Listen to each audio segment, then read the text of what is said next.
Welcome to the Lions Danivore podcast. Your host, Dan, right here. And we have a very special guest. I kind of found them on the Dr. Kilt's show last week. His name is Ron, and he goes by the Carnivore Trip. He could be found on Instagram and TikTok. Welcome aboard. Good morning, Ron. What's going on, my man? What's up, man? I'm excited to be here, and thanks for finding me on Dr. Kilt's. Just hanging out with some low lifes, talking about carnivore. I love listening to him. Like, I wake up super early. I have my own methodology of, this whole carnivore type of thing. I don't know why, but I wake up early now. I used to be like, I don't want to wake up or whatever. Now, 5 a.m., 5:30, my eyes are open. I'm ready to attack the world. And when I came downstairs to do my little workout before work, I'm like, hey, who is this high energy Ron guy? I need to ask. And again, like, I don't want to intrude on going on other people's shows and asking for their guests and whatnot. But I'm like, this is what the community is all about, getting to know each other and spreading this knowledge of carnivore that has healed us. And this is where I wanted to get into. What inspired you? What is your story, Ron? Yeah, I have a fun story. Thank you again for having me on. This is awesome. I like to tell people that the more we can share a story, the better off we're going to be, because our story is going to give other people permission to overcome the same things that we've overcome, whether it be healing, whether it be weight loss. I mean, our journeys are important, and so sharing them is a testimony, man. We get to help people change their lives. So, yeah, the carnivore journey has been pretty epic for me. I've been carnivore now for about 26 months. And I spent a lot of my adulthood, actually from my junior year of high school, learning how to lose weight. So I would gain weight, I would lose weight, I'd gain weight. I'd not like what I see in the mirror, I would lose weight. But I never understood that weight loss didn't equate to health, whether it be physical health or mental health. And I found myself 2 years ago at the heaviest I've ever been, about 315 pounds. Wow. And not only that, I started having some really, really bad symptoms of, type 2 diabetes. I had pretty bad acid reflux. I had tingling in my chest, in my extremities, tightness in the chest, major gut issues, snoring like a friggin' train. And I just wasn't feeling good. And so I had done keto before to lose weight, and I noticed that I did feel a lot better when I was doing keto. But while I was doing keto, I saw how strange carnivore diet was affecting people. And so instead of going keto this time, I'm like, I'm gonna go all in and be crazy like one of these carnivores and just eat meat and eggs. So January 1st, 2024, I decided to start my journey, man. It's been great. I dropped 90 pounds in the first year of doing carnivore. And then I decided to have a cheat day, and it took me 3 months to get back onto carnivore, because food addiction is real as well. So I gained like 45 pounds back in 3 months. I'm like, this is not good. Not only that, the gut issues came back, mental fog and depression came back. And I'm like, you know what? I gotta get back on the carnivore. So I did, and I dropped some weight again, but then, I started noticing the health improve. And yeah, so the carnivore journey, I call myself the carnivore trip because it is a trip. It's a journey. We're on it for a lifetime. That's the goal. That's intense. And we're going to dissect your journey. But I wanted to share the picture that you had sent me this year. This is quite dramatic. It is wild. And this is something very similar that many of us go through. The picture on the left is, I'm assuming that you were at almost your heaviest at 315, correct? Just about. Yep. Right. And on the Yep. right, is that the initial part of the diet before you had the cheat meal, or this is after? That is before I had the cheat meal. See, that is something that I wanted to get into because that's a fear of mine and so many that, all right, we found the secret key that unlocks health. And I don't like right now, it's 6:40 a.m. I don't even want to eat. Like there's breakfast in my head. It's not even there. Um, but I have nightmares of like, let's say if I have a little bit of ice cream, a little bit of this, a little bit of that, like I can't because I know that that's the addiction. Yeah. Now, when you tried that cheat meal, what went through your mind? Like, I deserve it. I can, if I, after I eat this, I know what's going to happen. And then I'm going to hop back onto the carnivore as if nothing happened. And then reality hit. Can you take me through that trip? Yeah. So, yeah, I went 10 straight months with no cheats, no deviation at all. I wouldn't call myself a strict carnivore when I started Mhm. because I was having dairy, I was having cheese. I was doing whatever I could to start to get myself to ease into carnivore. So Right. I was having, more processed meats and stuff. And then as my body continued to um, calibrate, I guess, to the carnivore diet, it became a lot easier. So I went 10 months, no cheats. And then a conversation happened where I'm like, you know what? I feel like I want to have a cheat meal. I deserve it. So I felt like I earned it. And I still remember it was in October, and the family was making chicken Alfredo, Oh, which so good.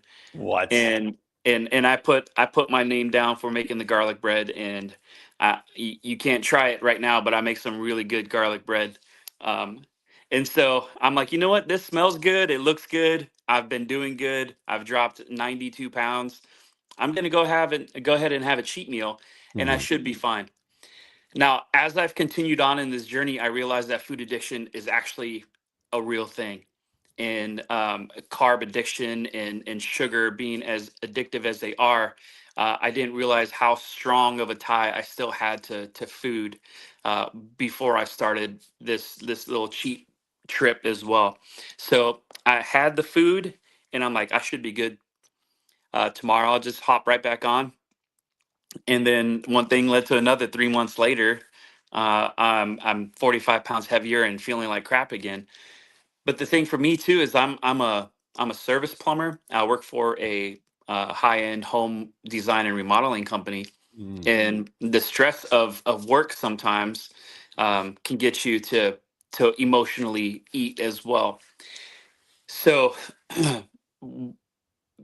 yeah, so there's a lot there because when I was strict carnivore, the anxiety, depression, and emotional stuff was not there.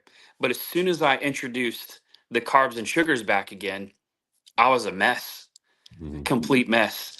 And that addiction, locked on pretty tight. And so, I try to do carnivore once or twice a week to get back on, and then next thing you know, the kids have a treat, or I'm stopping at a gas station for a candy bar, and Mm. yeah, it just spiraled out of control. That's the addiction that so many of us fight. One of the conversations that I've had with Dr. Kiltz is, he does moderation. Let's say throughout the year he'll have some ice cream or whatever the case is, and he states that it's a mind thing. It's a mind thing, and more power to him. Yeah. Thing is, for an addict like how we are, because what you're saying is very synonymous to me.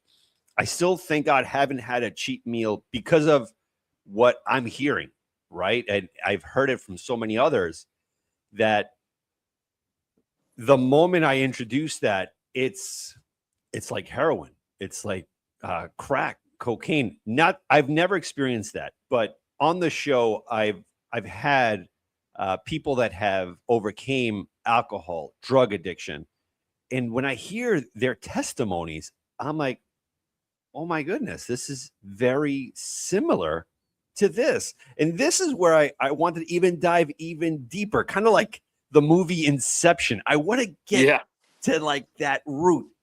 You Yeah. said something interesting. You said that you had a conversation, and within that conversation, it was, I deserve it.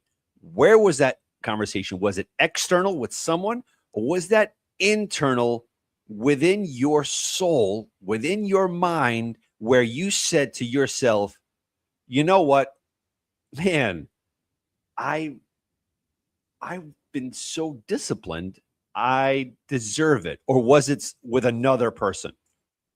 I had three conversations. The first conversation was, I'm not going to cheat ever on this thing because of how good I feel. Mhm. The second conversation was, man, I deserve this cheat meal, and it was birthed, inside. Right. I deserve this cheat meal because I have been doing good. And what's one cheat meal? It's going to be okay. And then the conversation went to my wife. I'm like, hey, I'm thinking about doing this. What do you think? She's like, you've been doing so good. I think it's a good idea. Mm. Damn it, wife. um, so it's all her fault. It's all her Oh my fault. goodness. It wasn't It- me. But yeah, the conversation was birthed inside. When I started Carnivore, I was like, I'm gonna go for as long as I can, the rest of my life without cheating, because it was quickly, like within 45 days, all these symptoms were gone. And so when I started finding health, I'm like, man, this is a no brainer. I'm gonna just keep doing this.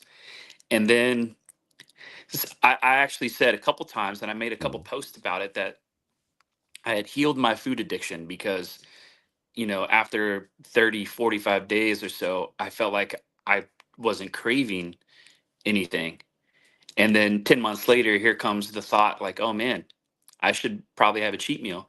So I wasn't completely healed of food addiction. I'm still not completely healed of food addiction. And I don't know how long it's going to take for that to completely go away. All I know is that if I deviate, not only do the physical symptoms come back, but the mental symptoms come back. The brain fog, depression, and anxiety, and they come back with a vengeance too. So for me, moving forward, I don't know if I want to test it, and I don't know if I want to keep putting myself in a situation where I have to choose my health over, you know, pleasure of Mm. eating sugar and ice cream because everyone else is doing it. And kudos to Dr. Keltz, man. If I had that moderation gene, then I would give it a shot, multiple times a year. But I don't have that moderation gene. If I'm eating carbs, I'm eating all the carbs. Right. If I'm eating sugar, I'm eating all the sugar, and it won't stop. And every 30, 40 minutes, I'd go back and try to find something else to consume. And that becomes dangerous. Extremely, man. Like, I've had Kerry from Homestead Hell on the show, and he is inspirational because he's on our level. Same exact thing. On so many medications, and he was completely healed with this. And he hasn't cheated since. He hasn't. And that's my kind of, all right, you know what? I need to follow this because you're 100% right. There were certain ailments that I had no idea that I even had. I had no idea that I had anxiety, depression. Like, it's accepted. Like in society, it's Yeah. so, oh, yeah, you're 40. Oh, yeah. Depression is part of it. Oh, you got kids. Oh, that's it. Yeah, it's Yeah. normal. It's normalized. Oh, you're going to be 44. You just expect back pain, your knees and your neck, Hmm. and then I was experiencing all that. And because it's so mainstream, you're like, okay, all right, this is the route. And subliminally, what is going on is, all right, being dead at 50 is normal. Right. Being having cancer is going to be normal. You're just part of the statistic. It's normal. When you step out, I think, I apologize for rambling on, but the part of carnivore that is so enlightening is the fasting. The fasting part is the one that detaches you from this reality for a split second and look at things objectively and say, wait a minute. there's a different connection here. It's not just earthly things. To me, it became spiritual, and that's where I wanted to go into. Have you noticed your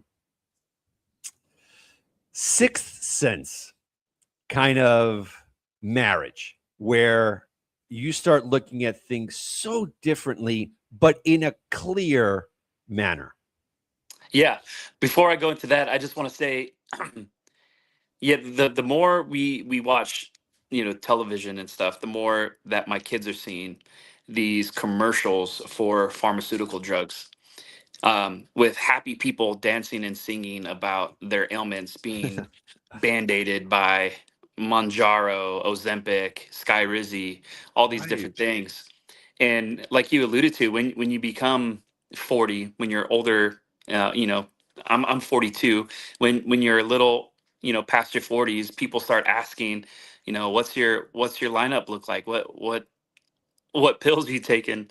Right. And the fact that my wife and myself, she's 45, we don't have any medications in the house. Wow. Um, that's just crazy. My wife's this fit lady. She's not a carnivore, but she's always been fit, and she notices that when she does have certain foods, she gets a little puffy and stuff. So she tries to keep it low carb, and Mm. she's doing fantastic with that. But yeah, no, there's no medications in our house because there's no need to try to operate with less than optimal health, mental or physical. But yeah, as far as fasting goes, man, I fast majority of my week up to 20 hours, just sipping on some coffee and some water. I do some extended fasts here and there. And the thing I like is that, by 2, 3 o'clock in the afternoon, I'm not hungry. I'm clicking on all cylinders, which you need to do when you're trying to figure out plumbing systems for customers. And I'm like, what is this? I mean, breakfast is the most important meal of the day. No, it's not. It's definitely not. I Mm-mm. don't need breakfast to jumpstart my blood glucose and give me energy. My body's producing that as I'm fasting. Not only that, my brain is operating on all cylinders. And then people fear extended fasts, or people are surprised when someone says, "Oh, I haven't eaten in 48 hours." Like, "Oh my gosh, you're gonna die." Bro, I've done 5, 7, 8 day fasts where I feel better than I did eating a steak, which, is strange. Um, so there's definitely something to fasting, not just for the physical, but like you said, for spiritual as well. When you start taking the things away that give you pleasure, or that give you energy or whatever, and you start, for lack of better terms, or for people who don't know, like relying on a higher power, um, it just it makes things feel different. You kind of operate different. Clarity of mind, clarity of heart. It's just a little different. I don't know how to explain it, but if you could sit down while you're fasting and write out your thoughts, you'll realize that there's a lot more in your mind and in your heart than you would imagine, if that makes sense. It makes perfect sense. I'm not to get religious or anything. I'm Christian, right? And so many people, whether they're believers or not, they go by the Ten Commandments, and the Ten Commandments are so vital, right, to live a fruitful life and whatnot. But in Christianity, Jesus, he said something where it kind of blows over. People just look over it and like, oh, okay, this is sport. But within this journey, there are a lot of things that pop out. One of them is when he says, "And when you fast, do not look somber as the hypocrites do, for they disfigure their faces to show others they are fasting." So that got me thinking. This is not just hey, when you want. No, that's a commandment. Now, why is that? And I start linking this, and I start kind of understanding this. This was a commandment. This is something where when the enemy comes, you have to discern. There's a discernment involved that only fasting can bring you to. That's where, and again, I don't want to demonize vegans, vegetarians. I think the main common denominator here is the fasting, is the part where, whew, hold on a second. I need to take control of my life, but I can't do it on my own. I need help. And that's where that link kind of gets that synapse, that electrical overlay is saying, I got you. Yeah. And you start broadening your mind in understanding things with wisdom. But then here comes science. Science always wants to go against how were created. And here comes the GLP-1 topic. You said Mangiaro. I'm Italian. That sounds like manja. That sounds like eating. And it's so funny how they use this, you know? Yeah. So GLP-1. Now you have Serena Williams. It's all up on it. You have a lot of these actors, and like this gentleman right here. This is not normal. It's No. not. No. I see the guy on the left as being more healthier than the guy on the right. Yeah. And then you see these people, same thing. Like, like Jessica Simpson, bottom right, that don't look right. No. There's something No. off. This is where I wanted to pick your brain. Before going on this journey, did you think for a second, you know what?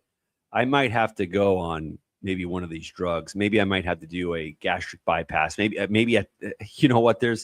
I tried keto, like you said before, and it's such a horrible addiction. Maybe I might have to go on this medicinal route. Heck no. Never thought of that. Didn't even know what it was. So one thing with me is that if I set a goal, I'm going to hit a goal. So I've practiced my whole life gaining weight and losing weight. So I knew how to jump on a diet and lose weight. Um, I was very successful in the beginning when my wife and I first got married by putting away chips and treats. That wasn't sustainable for me, of course, because of food addiction. And Mm, then I started looking into Atkins. So I did Atkins and lost weight quickly. And then I always revisited these diets that helped me lose weight. So I was able to lose weight. I knew that getting into carnivore, I was going to be able to hit my goal and lose mm, weight. It's so funny though. About 4 months into it, after I've lost a significant amount of weight, a customer asked me if I did it with Ozempic. I'm like, I wow. have no idea what that is. She's like, no, I think you're on Ozempic. How did you lose weight that fast? I'm like, I'm just eating meat and eggs. And of course, people are, shocked by that because it wasn't as mainstream as it is now. It was starting to get momentum 2 years ago, Mm, the carnivore diet, but it's more mainstream now. And I remember though, before starting carnivore, I had a buddy of mine named Dub who had the gastric bypass surgery and lost a lot of weight. And he's like, typically people want to do it before they're 40. And I'm like, oh crap, I'm 40. I don't know if I want to, deal with that now. So that was I had thought about it for like maybe 3.4 seconds. And then I'm like, I'm just gonna go all in on carnivore. mm, Um, but going back to the fasting, I'm a youth pastor. I have a degree in theology, and I can talk about Jesus and spiritual things all day. And I'm wondering now. This I don't want to get people texting me and messaging me, but I'm wondering if fasting back then too was tied to getting rid of the junk that's in your body. They had a cleaner diet for sure, but mm, when you get rid of the things that cause your brain to go all crazy for a period of time and you get right, clarity, it opens you up to hearing a little bit more on the spiritual side. right. So the command to fast was probably like, hey, even Paul talks about it, fasting for a short period of time, but don't go too long, otherwise, your wife's not going to be happy with you. Um, but it's for spiritual things. You cleanse Right. your body, after 24 hours, your body's being cleansed of, all the impurities, and it's starting to heal itself. You open yourself back up to hearing from Holy Spirit, from God, from Jesus. I wonder if that was the command, like put away the food, the stuff Mm. that can cause your brain to not think right. Heal it up a little bit, listen to what I'm saying, and then move on. It all started with the apple, right? Yeah. That temptation, and I think that's kind of how it intertwines with all of this. The enemy could use any kind Food. of temptation, anything, whether it's fruit, adultery, something that your body and your mind in this carnal way um, is so attached to. And that's alcohol, that's drugs. And um, that's why, to me, when people go the GLP-1 route or the gastric bypass, it's always aimed at the symptom, Yeah. masking the symptom itself. And that's why, like, when I was on keto, man, keto worked, man. I loved it. But then you have keto bread, keto pasta, keto chocolates, all these things. And you're like, oh, Keto okay. treats. Keto treats, keto candy. Okay, perfect. And for me, I needed something more strict. And this was Yeah. the part where I thought this was crazy, man. I thought this was foolish. Foolish. Again, going back to the word, God uses the foolish things of this world to confound the wise. That's why, and you said something super impressive. Your friends stated if you were on Ozempic. So this is, and keyword you said mainstream, because I get that, right? I get it as well. Oh my goodness, what GLP-1 are you on? Or have you been cycling through? I'm like, no. I'm just eating meat. And it blows their mind to the point where it becomes very nefarious to them. You can't do that. Your cholesterol is going to go high. You're going to die of a heart attack. How dare you? And you have kids and you're showing them. Yet, same narrative, same conversation. Had I said I'm on GLP-1, I'm on Wegovy, the conversation would have gone to, I was thinking about going on Wegovy. I was thinking about, as opposed to, I'm thinking about going on Carnivore.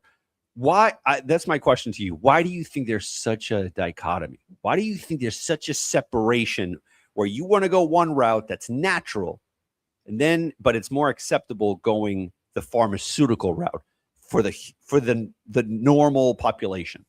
I wouldn't call it ease. I would call it laziness. Mm, It seems to be easy to do that, but carnivore is easy as well. But I think it's laziness because people don't want to shop for the food. They don't want to cook their food. They don't want to have to deal with that. Why not just take a pill, take a shot, and the weight will fall off easy?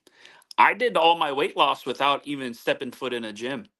I rode my bike every once in a while and I played disc golf walking around in the woods with my buddies or my kids.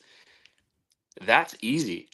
I mean, I put some burgers in an air fryer or I throw a steak on a grill or in a pan and let it cook.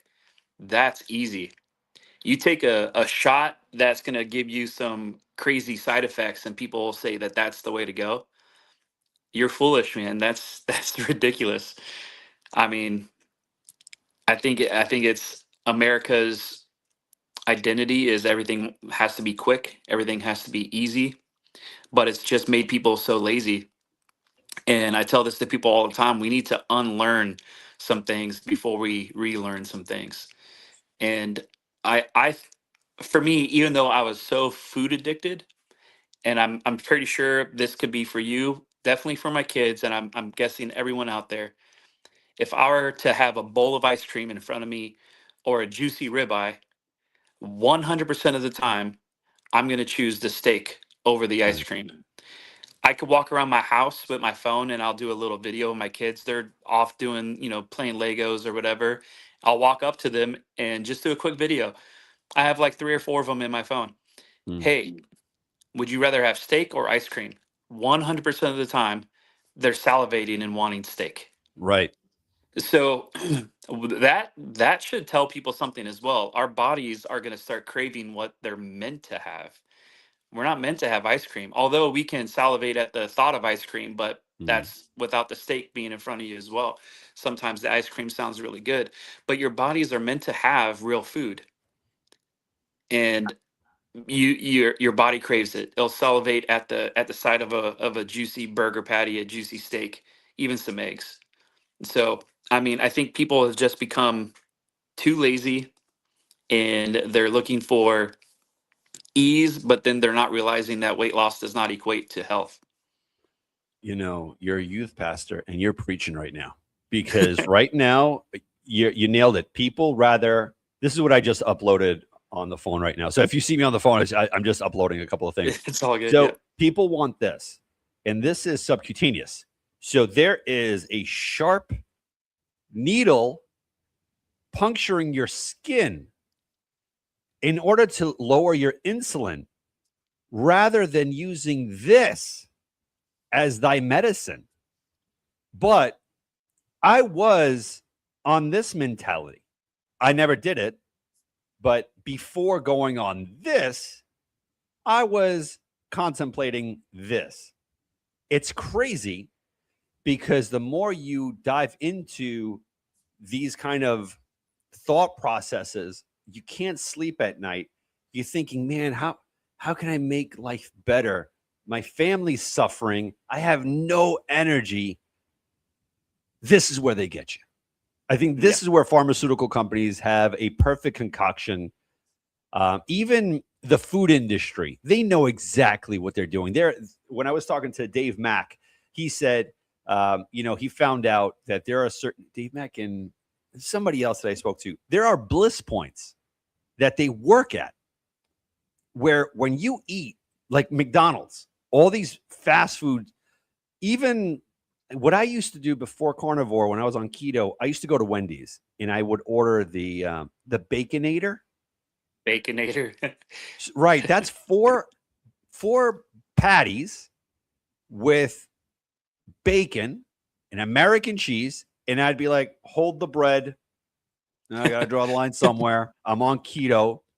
I start eating this stuff in the car. Again, for me now looking back, I haven't eaten I mean, seldom do I ever eat in the car, but this was a constant thing after work.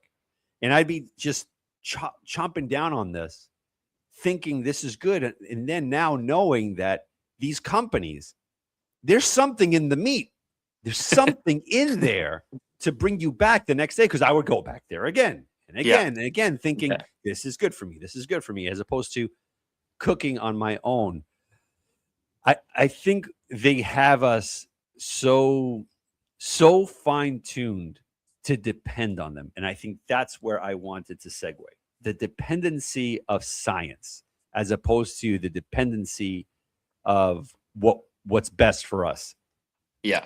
How do you separate that? How do you showcase to the normal person, hey, look, I don't want to intrude, but you have to stop with the drugs and go Yeah. with the natural route because I'm a living testimony. How do you go about that without being too Preachy. Yeah, you nailed it. Exactly. Yeah, it's hard, man. It is super hard. Um, there's a really fine line before you start sounding preachy or like a know-it-all. And so the conversations are actually kind of hard because we've been raised a certain way. Mm, I live in the Midwest now, but I was raised in Hawaii, and we eat the way we eat because the people around us ate that way, and that's how we were mm, told to eat, and so it's ingrained in us. This is our family tradition. This is just the way we do it. And to tell people that they need to change that in order to gain health, or they should change that in order to gain health, it's almost like a slap in the face to their whole family line. And so you really have to pick and choose your battles. You have to pick and choose the time that you talk to people about these things. I like when people start asking me questions because they're the one that's curious, and I will tell them, everything and anything that I know about the carnivore diet. And I'm not a scientific based carnivore. I'm an experience based carnivore. I know what's worked for me. Mhm. So I could go into someone's house and I can notice that they have, all the crap all over the place. And I'll be like, that's crazy. Then I notice that they do have a little bit of meat and stuff. And, I'll say something like, hey, you should definitely eat some more of that. But if the time isn't right for me to say something, I'm not gonna say something. If they're Mhm. gonna ask me questions, watch out. We might have an hour long conversation of why carnivore isn't just the best way to eat, but it's actually the best for your physical and mental health. So yeah, man, it's a really fine line. um, yeah, I get asked quite a bit though, so I'm fortunate in the fact that we have a lot of good people around us that Yeah. want to ask questions because they've seen how my life has changed. So I get to have conversations quite often. It's yeah, So I'll leave it important. there. It's so important to be inquisitive, man. And this is where I wanted to ask how do you handle social events? How do you like when you go out to restaurants and whatnot? Do you partake? Are you tempted to partake? Are you selective? Like, let's say if friends are saying, hey, we're going to go to an Italian restaurant. Do you go? Do you sometimes say, all right, you know what? No, not for me. I don't want to be in that temptation phase. Or are you over it? How do you handle that? I'm definitely becoming stronger, that's for sure. And I'm pretty good at sticking to my guns. Mhm. So we don't go out as often as we used to. Um, One, because we have 5 kids that are all growing. I have 3 teenagers and two younger boys, so it gets expensive. We go to Costco on Mm. Sundays for lunch. So if anything, I'll just grab 2 hot dogs with no buns. Best meal, probably not, but it's good enough if I wanted to eat something then. Mhm. We have a dinner group every other Wednesday at our house, and they're Okay. always themed dinners. Last week was Chinese food. We've had Italian night, we've had charcuterie board night, we had make stuff on a stick night, and Right. All right. I'm over here watching these guys eat and get full and super uncomfortable while I'm eating burger patties and scrambled eggs. Love it. So it's when I'm in the zone, I'm in the zone. I'm I'm having fun. They're asking me questions. It's easy. I get my fork, pick up some meat, put it in my mouth. It's that simple, um, and it's not really affecting me when they're eating that way. Would I prefer them eat the way I eat? Of course. And it's so funny because at one of the dinner nights, they suggested having a carnivore night. And I tell you what, Wow. that was the lightest and most fun conversation and dinner night because people are like, I can't believe I'm eating like this. They had pulled pork, they had Mm. a pork sausage, they had scrambled eggs, and they're like, I can't believe I'm eating like this. I feel so good. After 10 minutes of eating crap, your stomach feels heavy, but after eating 10 minutes on carnivore, you feel satiated and ready to conquer the world. Isn't that wild? Like I remember, I'm pretty sure you could attest to this. Before going on this, there was no limit on eating. Like I could eat Yeah. sleeves of Oreos, and it was just like I just ate like half a tray, like almost the entire tray of Oreos dipped in milk, watching Seinfeld, and then 10 minutes, like my eyes would be rolling back, and I'm like, "Wow, this is weird." But and you're getting there, you're sleeping. It's 7 p.m. Your kids are running all over the place, and you're absent. You're absent, and then you come back and you want to have more. With carnivore, I'm eating a ribeye and it tastes so good. Like it's the weirdest thing. My wife is like, "Don't you get tired of this?" I'm like, I don't. I don't. Now I want to talk about other, not some podcasters, some other individuals that are not carnivore, but they try the carnivore for like 7 days and like, oh, it doesn't work for me. Um, for me, when I eat steak once a day, I enjoy it because the whole day I've been fasting, not starving, fasting for like the new viewers. I feel like there's a lot of influencers that are like, oh, we're gonna try carnivore for 7 days. They wake up, they'll have 12 eggs or whatever the case is. They're not hungry. They're doing this. Now 12 o'clock comes, they're eating a steak, whatever the case is. Now it's already 2 meals in. Then 3 o'clock comes a snack. So they'll eat like a sausage. Now 5 o'clock comes, they're eating dinner. And then 7 o'clock comes, they're eating yet another steak. Of course, by the 10 p.m., you're like, oh my goodness, I don't know how these carnivores do it. That's not the carnivore diet. The carnivore Right. diet is eating once or twice at max because you're fine tuning Yeah. your mind. Now, I'm so happy what you said that you have these gatherings because that is so important. Have you felt that your conversations on carnivore, whatever topic it is, you're engaged more? Oh yeah, definitely. When you're, I've said this a couple times. When your brain's operating on all cylinders, it's. I mean, you can talk about anything, and I find myself interested in a lot of different things. Uh, with young people, you find ways to uh, connect with them, with humor, with food, with music, with tattoos, with sports. And so I've become this well-rounded person. I pay attention to a lot of different things.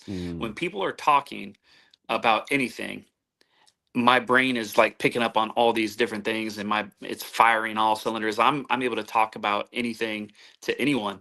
Um, because I've seen something, I heard something. So yeah, conversations are a lot easier. Where after having a sleeve of Oreos, like you yeah. said, I'm on the couch zonked out, man. Like my kids are like, "Hey, Dad, can I talk to you about this?" I'm like, "No, don't Yeah. want to talk about anything." But Yeah. the fact that I get to talk to my kids, I think carnivore has helped me become a better person all around. It's helped me Mm, to love better. It's helped me to communicate better. It's helped me to just be better at everything that I do. Is there still some laziness in there? Heck yeah, because there's a lot of things I don't want to do. Um, if you tell me what to do, I'm not going to do it. Um, it's helped me to love better. It's helped me to listen better. It's helped me to communicate better. And again, it's not just about eating steak and laughing at vegans. It's right. about optimal health.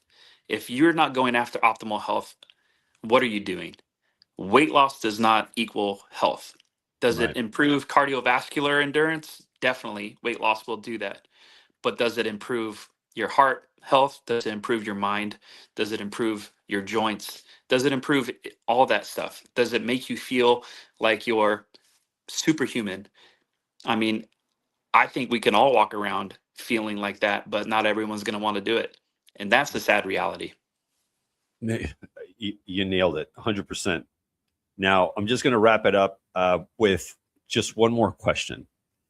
How have you had conversations with your physician, with your primary care, saying, hey, look, I'm on carnivore? Have you had that? Or are you in that realm where I'm at? Like, I'm honestly, I should go to the doctor because that's what everyone says. But I feel so good that I go to the doctor only if I need to. Like, I'm not going to bring my car to the mechanic just to bring it there and spend $300 for him to tell me, I don't know why you brought it here. Yeah. Here's the pill. Um, Yes. Yes. Yes. Yes.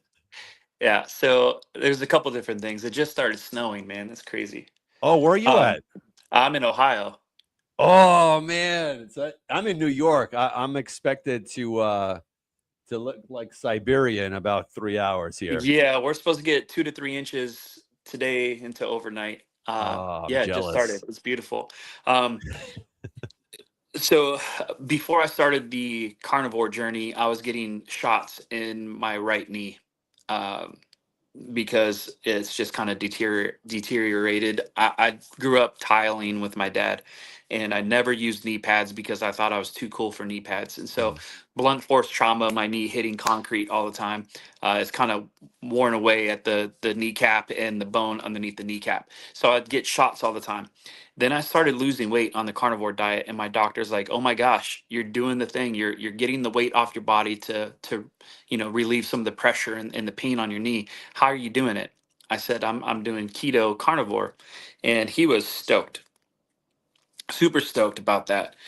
And I think since then, I've been to the doctor one time, but only because I needed to. It Right. wasn't because I was sick. It wasn't because I had to do a checkup. It was because I smashed my leg in my work van. Um, and the doctor asked me, "How's my diet?" I said, "My diet's fantastic." He's like, "What are you eating?" I'm like, I'm eating beef and eggs."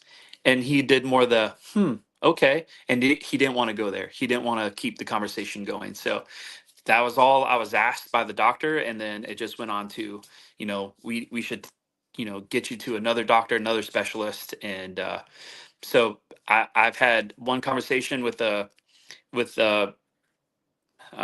a pediatrician, foot doctor, Mm. A podiatrist. Is that it? podiatrist. Yeah, Yeah. yeah. And yeah, other than that, I haven't been to the doctor. I don't want to go to a doctor, kind of like you, unless I absolutely need to. Right. Um, and the fact that I don't take any prescriptions, I don't even take ibuprofen.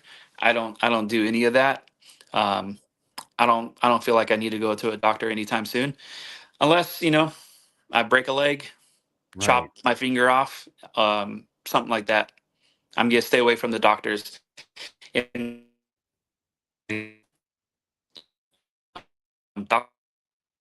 so You, you're cutting off, Ron. I don't want to get into that part, but um, there's uh, am I back? I think you're back. You're back. Am I back?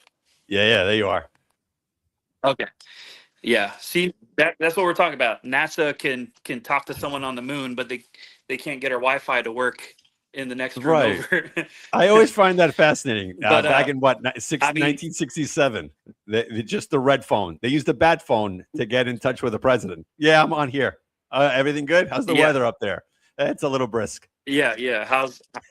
How's it smell up there? But Let yeah, me take so the helmet there's off. been yeah. I heard space.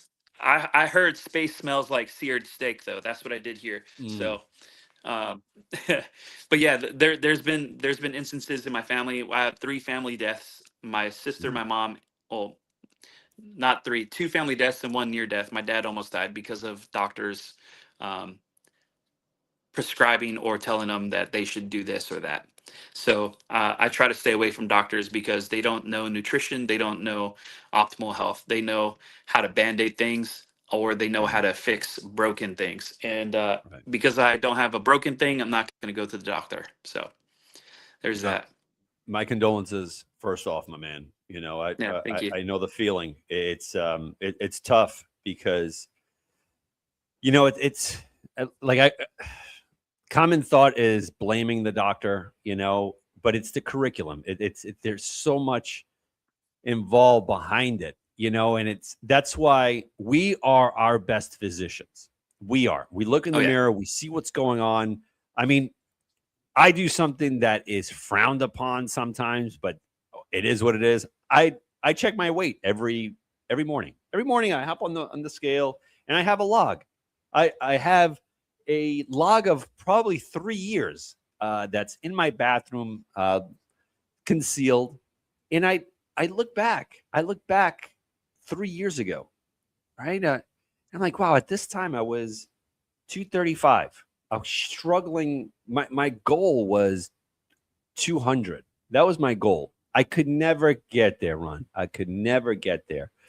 And I would have these periods of during the year. My heaviest would be during football season. As you could see, I follow the great New York Jets. That Oh, the always gives greatest. me a lot of pleasure, especially Yeah. September. I mean, the good thing is with the team that I follow, the season's normally over by week 3. So, I mean, there goes. they're undefeated in August, so They're the that's when they're best, the good. best. Yeah. Absolutely. An internal struggle, stress indicator for sure. But with that, like there was a lot of eating and a lot of beer and a lot of just all this stuff. And then come January, I'm like, all right, I got a detox. And I would fluctuate. And I think that that's not good for the human body. I'm going from 235 to 210 and then 220, 225 back down to 210. I could never break through that threshold until this. And this is where this is uniting us. It's uniting this community. And I have one final question. And I know I said All that right. 9 minutes. It's the Broncos. My team's the Broncos. If that's I love it, man. You guys do it the right way. You guys do it the right way. All the other 31 teams do it the right way. Not my team. My team does it at the you and the Browns. The Browns are probably worse. But hey, no. Please. We got to be good at something. Don't the Bills ain't don't take that from me. I the won't Browns take aren't taking that from me. If there's something that you can tell the audience, right? Hey, Yep. look, listen, what you're doing right now, like, because the majority of people, they're going down the broad road. If there's any way to give them a spark, just throwing a seed in there, and as they continue to think of proper nutrition, they water that seed. What would your message be? Yeah. So everyone's searching for truth in lots of different areas. A lot of people are searching for health, spiritually and physically. So people are going to tend to lean towards healthy eating, clean eating, whether it be chicken and rice or fruits and vegetables. And we think that's the right way to go. There's a community that's growing, million plus strong, and growing every day in the carnivore space that not only found health, um, not only found like physical health and mental health, they're finding that it's the proper human diet. So when you start looking at the stories, whether it be on Instagram, TikTok, on YouTube, whatever, and you start hearing these people gaining their health back, it's something that you should probably start taking a look at. It's the easiest way to eat. I've said this multiple times now on this stream. Weight loss does not equate to health. When you start healing your body from eating the proper human diet, you're going to find that your mind starts working better, your body starts working better. Like all these things come back to life.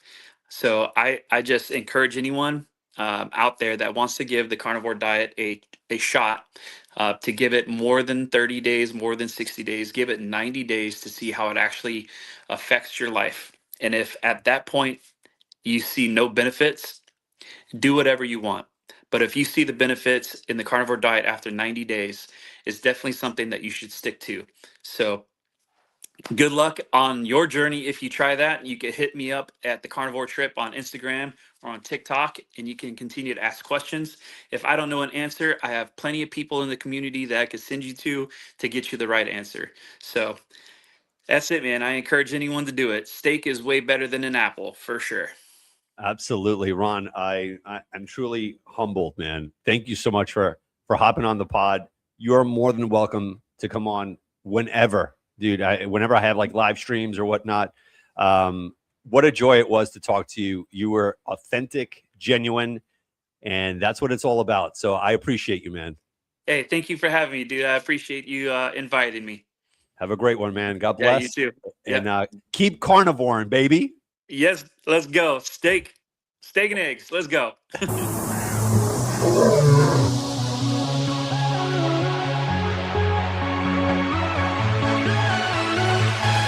guys.